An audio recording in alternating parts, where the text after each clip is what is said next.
ఓం శ్రీ కృష్ణ జగద్గురు పరబ్రహ్మణే నమః. ఓం నమో శ్రీ వేదవ్యాసాయ నమః. ఓం మద్గురు శ్రీ పూర్ణానంద స్వామినే నమః. ఓం శుక్లాం భరధరం విష్ణుం శశివర్ణం చతుర్భుజం ప్రసన్నవదనం ధ్యాయేత్ సర్వవిఘ్నోపశాంతయే. ఓం వ్యాసాయ విష్ణురూపాయ వ్యాసరూపాయ విష్ణవే నమో వై బ్రహ్మనిధయే వాసిష్ఠాయ నమో నమః. ఓం నారాయణం నమస్కృత్య నరం చైవ నరోత్తమం దేవీం సరస్వతీం వ్యాసం తతో జయముదీరయేత్. శ్రీ భగవద్గీత మోక్ష సన్యాస యోగము. అయితే ప్రతి ఒక్కరూ కూడా ఎల్లప్పుడూ ఆత్మతత్వమే అయి ఉన్నారు. ఆత్మ ఎల్లప్పుడూ కూడా సదా సర్వకాలముల యందు కూడా పొందబడే ఉన్నది.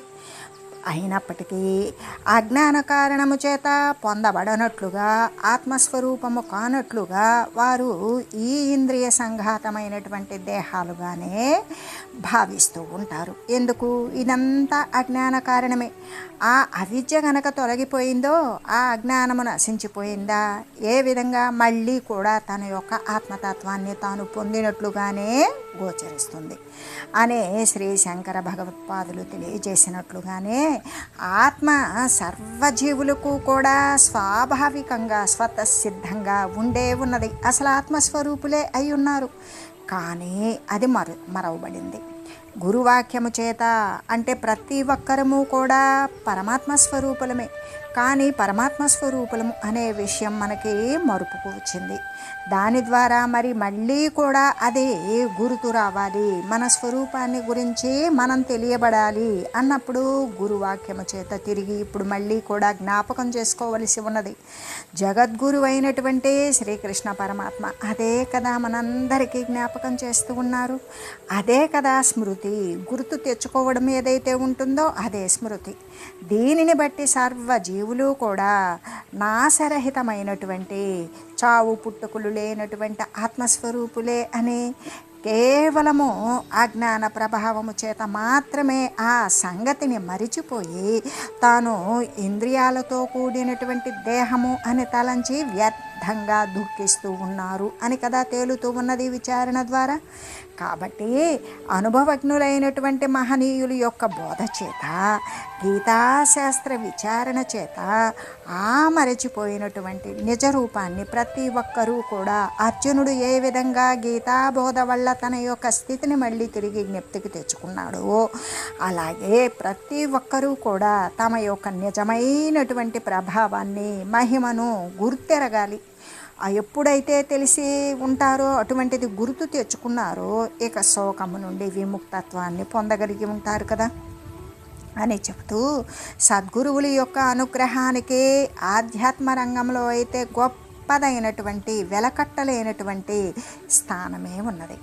ఎందుకు అంటే శిష్యుడు అనేటువంటి వాడు తన యొక్క స్వాత్మ సాక్షాత్కారం యొక్క ఉన్నతి కోసం తాను ఎంతగా ప్రయత్నం చేసినప్పటికీ కూడా సర్వేశ్వరుని యొక్క కానీ సద్గురుని యొక్క కానీ కృప లేదనుకో ఈ మాయను దాటడం అనేటువంటిది చాలా కష్టమే కదా. కాబట్టి భగవంతుణ్ణి గురించినటువంటి పూజలు, జపాలు, ధ్యానాలు మొదలైనవన్నీ కూడా చేస్తూ ఉండడం, సద్గురువుని మనస వాచ కర్మణ, మనసులో ఏది సంకల్పిస్తున్నామో వాక్కుతో అదే మాట్లాడుతూ దాని ప్రకారమే క్రియను అనుసరిస్తూ ఉండడమే కదా త్రికరణమైనటువంటి శుద్ధి. ఈ 3 కరణాల యందు కూడా శుద్ధముగా సేవించడం అనేటువంటిది మోక్షము చెందాలి అనుకునేటువంటి ముముక్షువునకు విధిగా ఏర్పాటు చేయబడినటువంటిది. కాబట్టి మహాత్ముల యొక్క అనుగ్రహం వలన మాత్రమే కదా మాయాబంధము అనేటువంటిది సడలిపోతుంది. ఆ మహనీయులు బోధించినటువంటి ఆ ఆత్మతత్వ విచారణ ద్వారా తాను ఆత్మస్వరూపమే అని వచ్చిపోయే స్థితి కలిగిన మార్పులకు లోనైనటువంటి ఈ యొక్క ఇంద్రియ సంఘాతమైన దేహము కాదు అని, అటువంటి మాయలో చిక్కి ఉన్నటువంటి బంధము అనేది నశించిపోతుంది. కాబట్టే మన పూర్వీకులు తాము ఎంత గొప్పవారైనప్పటికీ కూడా శ్రీరామచంద్రుడు, శ్రీ వశిష్ఠ గురుదేవులు మొదలైనటువంటి గురువులను ఆశ్రయించి ఆ జ్ఞానాన్ని పొందినట్లుగానే శ్రీకృష్ణ పరమాత్మ మరి సాక్షాత్తు జగద్గురువే అయినప్పటికీ కూడా ఆయన సాందీపని మహర్షి యొక్క ఆశ్రమవాసిగా ఉండి ఆయన వద్ద ఈ యొక్క తత్వబోధను పొందినట్లుగా, అలాగే ప్రతి ఒక్కరూ కూడా భౌతికమైనటువంటి ఎన్ని రకాల ఉన్నతమైన స్థితులు ఉన్నప్పటికీ కూడా వారు తమ యొక్క స్థితిని తాము తెలుసుకోవాలి అన్నప్పుడు ఒకానొక గురువును ఆశ్రయించుకోవలసిందే, తాము ఎంత గొప్పవారైనప్పటికీ కూడా అలా ఆశ్రయించుకొని వారిని సేవించాలి. వారికి చేయవలసినటువంటి విధానంగా పూజలు, నమస్కారాలు, వినయాన్ని చూపిస్తూ శ్రద్ధతో, నమ్మకంతో కూడి సేవను చేయాలి. అదేవిధంగా భగవంతుణ్ణి కూడా పూజించాలి. అలాగా ఆ సద్గురువులను ఆశ్రయించి సేవించి, భగవంతుణ్ణి పూజించి సేవించి అర్చించి తరించిపోయారు. ఎంత గొప్పవారైనప్పటికీ కూడా గురువుల యొక్క ఆశ్రయం తప్పదు.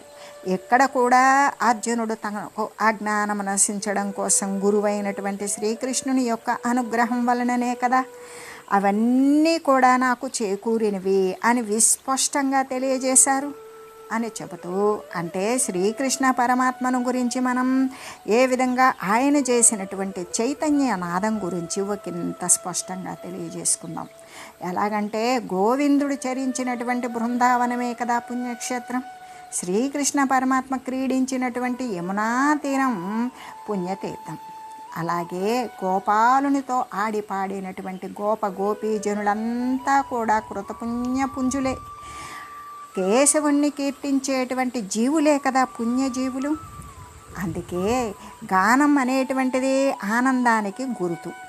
ఎలాగంటే ఇప్పుడు కూడా ఏదైనా సరే మ్యూజికల్ నైట్స్ కానీ, మ్యూజికల్ కచేరీస్ కానీ, ఇవన్నీ కూడా మ్యూజికల్ ప్రోగ్రామ్స్ జరిగేటప్పుడు చాలా శ్రద్ధతో మనకు రాకపోయినా దానిని విని ఆనందిస్తూ ఉంటాం. ఎందుకు అంటే గానం అనేటువంటిది ఆనందానికి సంకేతం. ఆ గానం చేసేటప్పుడు వసంత ఋతువులో లేత చిగుళ్ళు తింటూ కూడా కోయిల గానం చేస్తుంది. ఆనంద సమయాలలోనే కదా మనిషి పాట పాడతాడు. విషాదంలో విలపిస్తాడే కానీ రాగాన్ని ఆలపించలేడు కదా. అలాగే ఈ ప్రపంచంలో ఎవరైనా నువ్వు అందంగా ఉన్నావా అని అడుగుతారా? అడగరు. ఎందుకు అంటే అది బాహ్యానికి సంబంధించింది కాబట్టి ఎవ్వరూ అడగరు. కాబట్టి అది చూసేవారి దృష్టి మీద ఆధారపడి ఉంటుంది. కానీ నువ్వు ఆనందంగా ఉన్నావు కదా అని మనిషి పరామర్శ చేసి అడుగుతాడు. ఆనందం అనేటువంటిది ఏంటి? ఆంతర్యానికి లోపల ఉన్నటువంటి మానసేంద్రియాలకు సంబంధించినది. కాబట్టి ఎవరైనా సరే ఆనందానికి, ఎవరి ఆనందానికి వారే సాక్షులు కదా. ఇప్పుడు లోపల ఆనందం లోపించినటువంటి వ్యక్తి బయటకు ఆనందాన్ని ఎలా వ్యక్తం చేస్తాడు? చేయగలడా? చేయలేడు. ఎలాగంటే మల్లె పువ్వే సువాసనను వెదజల్లగలుగుతుంది, వెలిగే దీపమే కదా వెలుగుని విరజమ్మగలుగుతుంది. తమలో ఆనందం ఉన్నటువంటి వారే ఇతరులకు ఆనందాన్ని పంచగలుగుతారు. ఎందుకు అంటే ఆనందం ప్రాణులకే కానీ రాయికి రప్పకు ఉన్నదా అంటే లేదు. ఆనందించగలిగినటువంటి మనసు మనిషికి ఉన్నా కూడా ఎల్లప్పుడూ ఆనందంగా ఉండగలుగుతాడా? ఉండలేడు. ఎందుకు? మనిషి ఆనందం దేశం మీద, కాలం మీద, అక్కడ ఉన్న సన్నివేశాల మీద, చుట్టూ ఉన్న వ్యక్తుల మీద, వానికి ఉన్నటువంటి విషయాల మీద, వస్తువుల మీద ఆధారపడి ఉంటుంది కదా. అంటే ఒక కారణం వల్ల కలిగే ఆనందం అని అర్థం. ఇదిగో ఈ కారణం చేత నేను ఆనందంగా ఉన్నాను అని. అలాగే కారణం వల్ల కలుగుతూ ఉంటుంది కదా ఆనందం. కాబట్టి కారణం కనుక దూరమైందనుకో ఆనందం కూడా దూరం అయిపోతూ ఉంటుంది. వచ్చిపోయే ఆనందం వల్ల మనిషికి తాను ఆశించేటువంటి శాశ్వతమైనటువంటి తృప్తి లభిస్తుందా? లభించదు. ఇక్కడ కృష్ణ అనేటువంటి దానికి అర్థం ఏమిటి అంటే కృష్ అంటే ఎల్లవేళలా, సదా అంటే సదా అని అర్థం. అణ అన్నప్పుడు కృష్ణ అని కదా అర్థం. నా అణ అంటే ఆనందము, అందుకే ఎల్లవేళలా ఎల్లప్పుడూ ఉండేటువంటి ఆనందమే కృష్ణ అనేటువంటి పదానికి అర్థం. అందుకే సదానంద స్వరూపుడైన శ్రీకృష్ణుడే కదా సర్వులకు కూడా సర్వవేళలా కూడా ఆనందాన్ని పంచగలుగుతాడు. అందుకే బృందావన పుణ్యభూమిలో శ్రీకృష్ణుడు చేసినటువంటి మురళీగానం అమృతమయం, సుధామయం. గోపికల మనస్సులను ప్రేమానురాగాలతో నింపినటువంటి వంశీమోహనుని యొక్క మురళీనాదం అమృతంతో నిండిపోయింది. అందుకే మురళీగానం విన్నటువంటి హృదయాలు ద్రవించిపోయేవి. గోవులైతే రెప్పలు వాల్చేవి కాదు, దూడలు పాలు త్రాగేవి కావు, జింకలు చిందులు వేసేవి కావు, నెమళ్ళు నాట్యమాడేవి కావు, పక్షులు కిలకిలలాడవు, యమున అలలు కదలవు, మేఘాలు మౌనాన్ని వహిస్తాయి, వనాలు నిశ్చలమై నిలుస్తాయి. ఇదంతా దేనికి అంటే ఒళ్ళంతా చెవులు చేసుకొని పరమాత్మ ఆలపించేటువంటి వేణునాదాన్ని వినేందుకే కదా.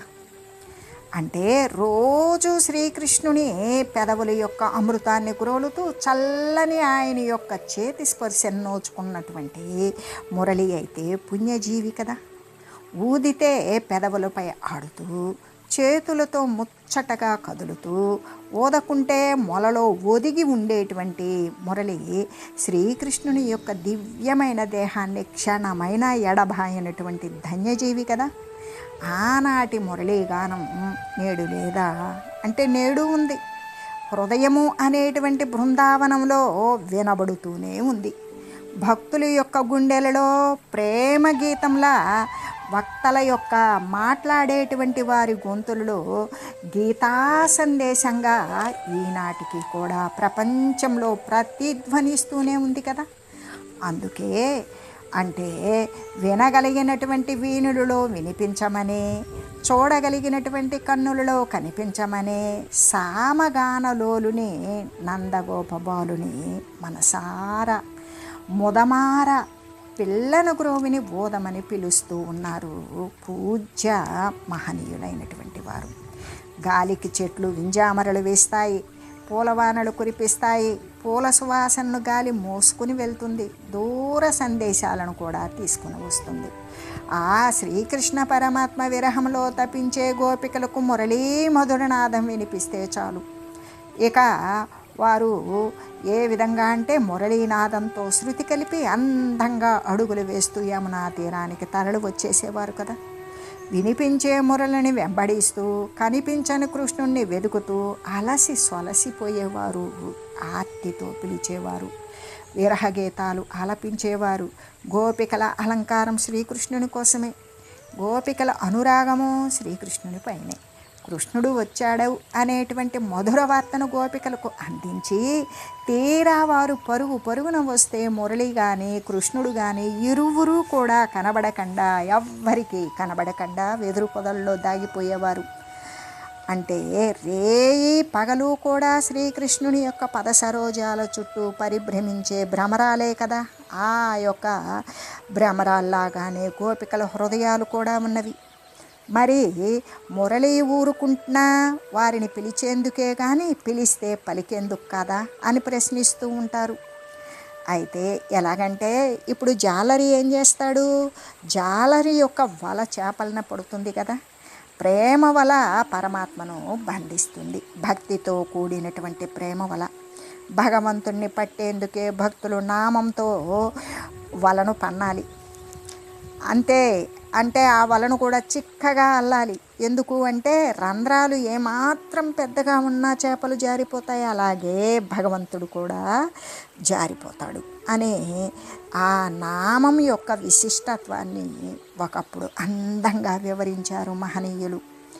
కొండలలో శబ్దం ప్రతిధ్వనించినట్లుగానే, అద్దంలో బింబం ప్రతిబింబించినట్లుగానే రాత్రనకుండా పగలనకుండా సాగే భక్తుని యొక్క ఆ ప్రేమ భగవంతుణ్ణి ఎల్లవేళలా పిలుస్తూనే ఉంటుంది. పరమాత్మను తలచేవారి కంటే కూడా పరమాత్మ తలపులలో నిలిచేటువంటి వారే కదా పుణ్యాత్ములైతే, వారే కదా పవిత్రాత్ములు, వారే కదా నిత్య భక్తులు, ఇతరమైనటువంటి ఆశ్రయాన్ని వదిలేసినటువంటి వారు. పరమాత్మనే పరమ అవధిగా భావించినటువంటి వారు.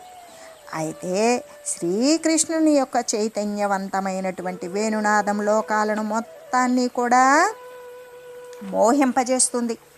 ఇంకా గోపాలులను మొత్తాన్ని ఆడించింది, గోపికలను తన్మయత్వం చేసింది, మహర్షులను అయితే ధ్యానమగ్నులను చేసింది.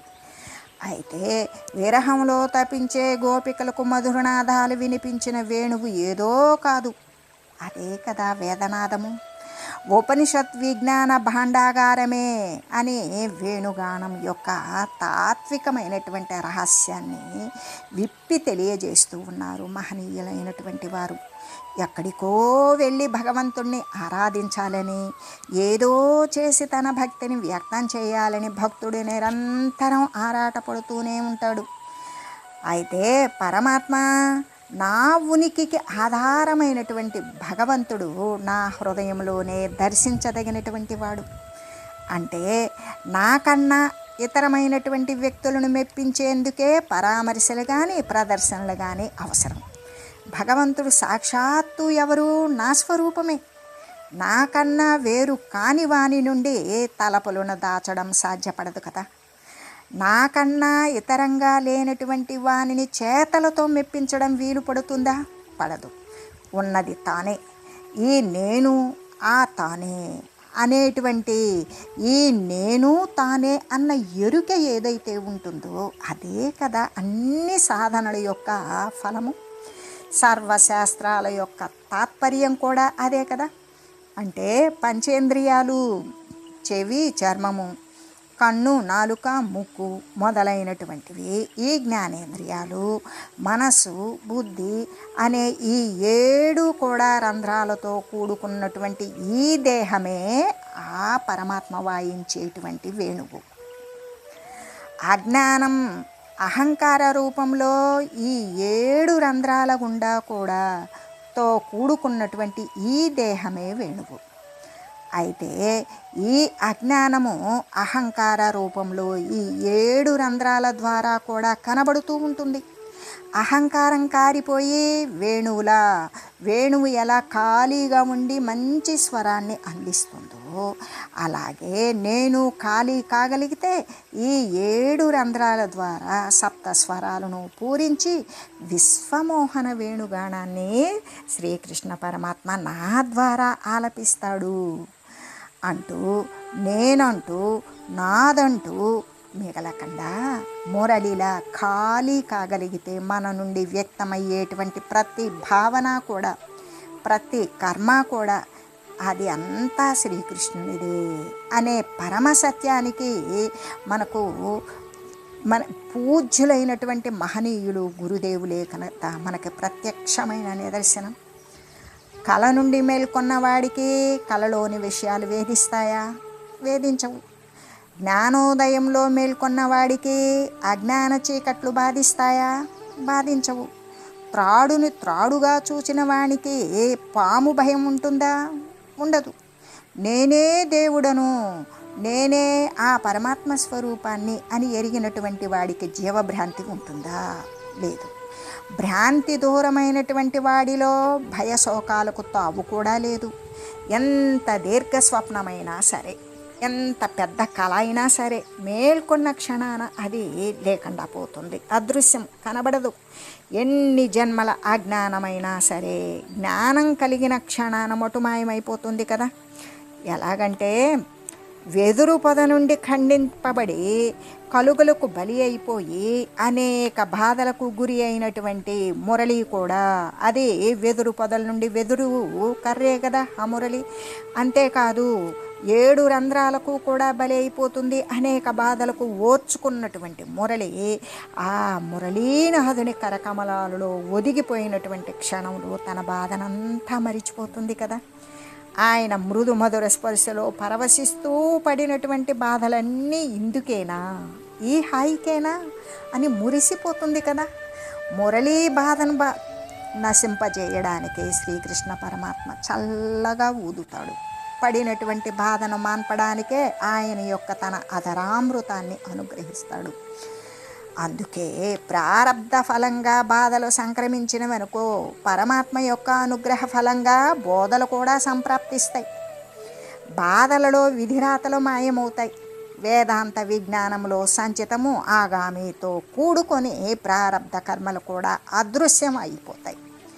అంటే వేద జ్ఞాన సారమైనటువంటి వేణునాదము ఆ యొక్క సంసార దుఃఖాలను ఉపశమింపజేసి గోపికలు అనబడేటువంటి జీవులను పరమాత్మతో కలుపుతుంది అనేటువంటి ఈ చైతన్యనాదము అనేటువంటి విషయాన్ని గురించి తెలియజేస్తూ ఆ విధంగా అజ్ఞానము నశించడానికి గురువైనటువంటి శ్రీకృష్ణ పరమాత్మ యొక్క అనుగ్రహం వలననే అని స్పష్టంగా చెప్పివేశారు శ్రీ అర్జున మహాశయులు.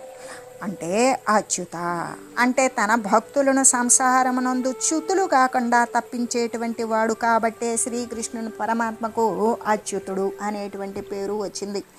ఎలాగంటే చ్యుతి అంటే జారిపోవడం, ఉన్న స్థితి నుండి నిమ్న స్థాయికి దిగువ భాగానికి జారిపోవడం. అయితే తన భక్తులను ఈ సంసారమునందు మళ్ళీ కూడా జనన మరణ చట్రంలో బిగించబడకుండా పరమాత్మ స్థానము నుండి మళ్ళీ జీవస్థాయికి జారిపోకుండా తప్పించేటువంటి వాడు కాబట్టి శ్రీకృష్ణ పరమాత్మకు అచ్యుతుడు. అంటే చ్యుతి చెందడు, చ్యుతి చెందనీయుడు అనేటువంటి కారణము చేత అచ్యుతుడు అనే పేరు వచ్చింది. అయితే ఈ పదము అచ్యుత అనేటువంటి పదము ఇక్కడ సమయోచితంగా ఉన్నది కదా. ఎలాగంటే తన భక్తుడైనటువంటి అర్జునుణ్ణి సంసార కోపమునందు మళ్ళీ కూడా ఈ అవిద్యా సంబంధమైన అజ్ఞానమునందు జారిపోకుండా భగవంతుడు రక్షించి తన యొక్క అచ్యుత అనేటువంటి తన యొక్క నామాన్ని, తన యొక్క పేరుని సార్థకం చేసుకున్నారు. అర్జునుడు జారిపోలేదు అనడానికి గుర్తేమిటి, చ్యుతుడు కాలేదు అనడానికి గుర్తేమిటి అంటే ఈ శ్లోకంలో ఆయన పలికినటువంటి పలుకులే కదా మరి ఆధారము. ఏమని? జగద్గురువైనటువంటి శ్రీకృష్ణుని యొక్క అనుగ్రహం వలననే తన యొక్క అజ్ఞానం నశించినది అని తాను సుస్పష్టంగా పేర్కొన్నటువంటి పలుకులే కదా అవుతాయి. కాబట్టి గత సందేహ అంటే అజ్ఞాన కాలంలో అవిద్యాజనితమైనటువంటి అజ్ఞానం ఆవరించి ఉన్నటువంటి సమయంలో అనేక అనుమానాలు, ఒక సందేహము తర్వాత మరొక సందేహము అనేటువంటి సందేహ పరంపరలు మనుజుణ్ణి పీడిస్తాయి కదా. కానీ ఆత్మతత్వం యొక్క అంటే జగత్ స్థితి యొక్క ప్రత్యక్షమైనటువంటి అనుభూతిని పొందినప్పుడు ఇంకా అటువంటి సంశయాలకు తావే ఉండదు. ఎందుకు? జగత్తు యొక్క స్థితి, ఆత్మ యొక్క స్థితి అంటే ఆత్మ సత్యము జగన్మిథ్య, బ్రహ్మసత్యం జగన్మిథ్య.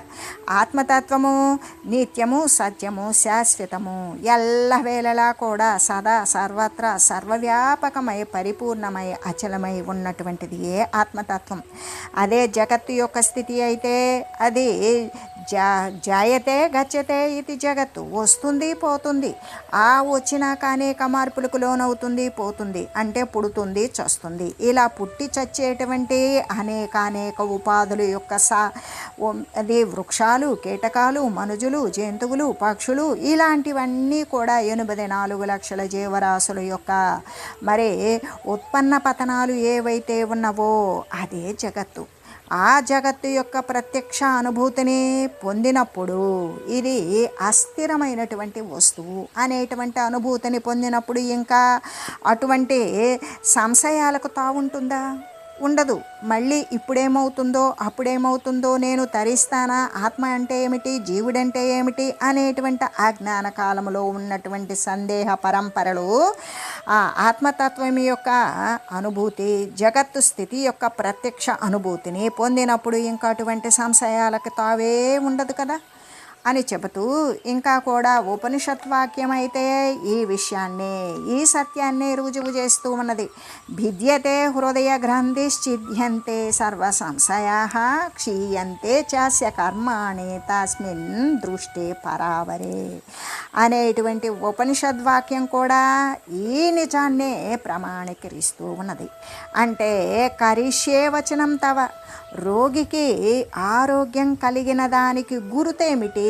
లేచి చక్కగా నడవగలుగుతాడు. అనారోగ్యంగా ఉన్నప్పుడు వాడు ఎల్లప్పుడూ మంచానికి అంటి పెట్టుకొని ఆ పడక నుండి లేవలేడు అనమాట. అలాగే ఒకవేళ రోగికి గనక అనారోగ్యం అనేటువంటి రోగము తగ్గుముఖం బట్టి ఆరోగ్యం కలిగిన దానికి గుర్తేమిటి అంటే వాడు ఇంకా పడకనంటి పెట్టుకొని ఉండడు, వాడు చక్కగా లేచి నడవగలుగుతాడు. అలాగే ఆత్మజ్ఞానం పొందినటువంటి వానికి గుర్తేమిటి అంటే దేహభ్రాంతి తొలగిపోతుంది, కర్తవ్యాన్ని పాలించడమే అవుతుంది. యథాస్థితమైనటువంటి కర్మ తన ముందుకు ప్రాప్తించినటువంటి కర్మను ఎటువంటి ఆసక్తి సంగము లేకుండా తన యొక్క కర్తృత్వము మమత్వమును వదిలివేసి తన కర్తవ్యాన్ని పాలించడం, ఆ యొక్క యథాప్రాప్తమైనటువంటి కర్మను అనుసరించడమే అవుతుంది. అలాగే అర్జునునికి కూడా ఆ జ్ఞానం శమించిపోయింది. అలా ఎప్పుడైతే ఆ జ్ఞానం నశించిపోయిందో ఇకేమంటున్నాడు అంటే, ఓ ప్రభు, ఓ కృష్ణమూర్తి, మీరేది చెప్తే నేను అదే చేస్తాను, మీరు చెప్పినట్లు చేస్తాను అన్నాడు అని శ్రీకృష్ణ పరమాత్మతో పలికి కర్తవ్యోన్ముఖుడు కాగలిగాడు. నేను మీరు ఆదేశించినటువంటి ప్రతి ఒక్క కర్మను కూడా కర్తవ్యోన్ముఖత్వము అంటే నేను ఆ కర్తవ్యాన్ని ప్రకారం, నా కర్తవ్యం ప్రకారం నేను మీరు ఆదేశించినటువంటి కర్మను నేను చేస్తాను. ఎందుకు? మీ యొక్క బోధ ద్వారా నా అజ్ఞానము నశించిపోయినది కాబట్టి ఇంకిప్పుడు మీరు ఏది ఆదేశిస్తే నేను అదే చేస్తాను అనే ఆ అర్జునుడు శ్రీకృష్ణ పరమాత్మతో పలికి కర్తవ్యోన్ముఖుడే కాగలిగాడు అని తెలియజేస్తూ, ఓం మంగళం పావన గీతామాత, జయ మంగళం భక్తజనావని బంధ విమోచని, భవభయహారిణి భవ్యదాయిని మంగళం. ఓం మంగళం శ్రీ కురుక్షేత్ర రణక్షోణి విహారిణే, పార్థసారథి రూపాయ గీతాచార్యాయ మంగళం. ఓం మంగళం మహత్.